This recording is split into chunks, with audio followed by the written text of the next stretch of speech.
I want to welcome in, the full house is here. Of course, Representative Max Rymer is here. Also, joining me in studio, lawyer extraordinaire Jeff O'Brien. Good to be here. And I'll let you introduce your colleague here. We have another lawyer in the house as well, Nick Morgan, and you've invited him in this morning. Yeah, we've been joking that just off air that we think we have like a third of the conservative lawyers in the state are in this room right now. And this is my colleague Nick Morgan. He's with me at Hush Blackwell. Nick's fought a lot of these fights.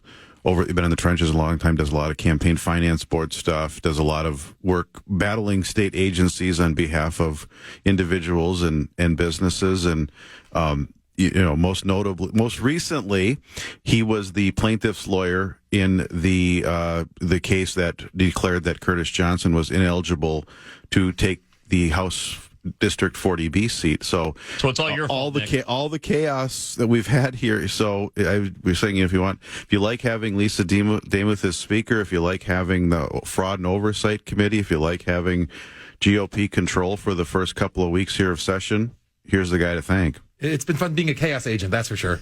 Well, thank you so much for coming in, Nick. It's great to have you here. Of course, thanks. And thanks for the work that you're doing as well. I didn't even realize any of that until Jeff mentioned it. So, wow, I mean, you've kind of been at the heart of a lot of the controversies and stuff that we've been talking about on the show over the course of the past few weeks. Yeah, no, it's been really interesting being a part of a lot of not just internal discussions, but then being at the forefront of seeing what's been going on, and also being right there with a lot of activist people at the local level, because a lot of what we had to get done was make sure these activists who literally spent a month tracking and making sure that Curtis Johnson was where he said he was living at, making sure all their information was ready to go for a court case, which translating that from what they were doing into something that impresses a judge is always a tough task. How cut and dry was all of that when you were working through on that particular issue? I mean, from our perspective, certainly now that we see the totality of what was actually going on, there was a lot of people long before the election even occurred that seemed to be aware he wasn't living in the district. So I'm just wondering, how that went for you. The longer it went along, the easier it was to figure out, this is cut and dried from that standpoint. So the first problem was figuring out, what do we need to actually make this court case work? Because in previous examples, and the most recent one was actually a case against a Republican named Bob Barrett. The way they actually got him out of office was that the opposition activist had to set up a motion sensor camera in front of his house for a month to get enough evidence to satisfy the requirement, because the default in our law is that we assume you live at the place you live at. Right. Because because candidates sign an oath that they live where they live when they register as a candidate for office.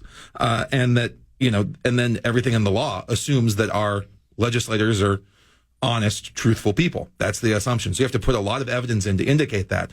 So the first thing we had to look at was, did these activists collect the equivalent of a month's worth of a motion sensor camera, essentially?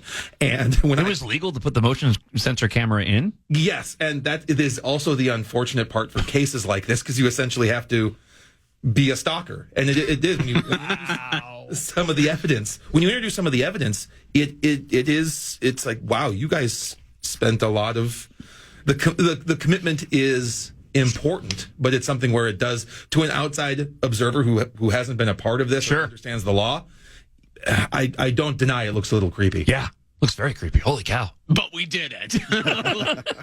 And we won.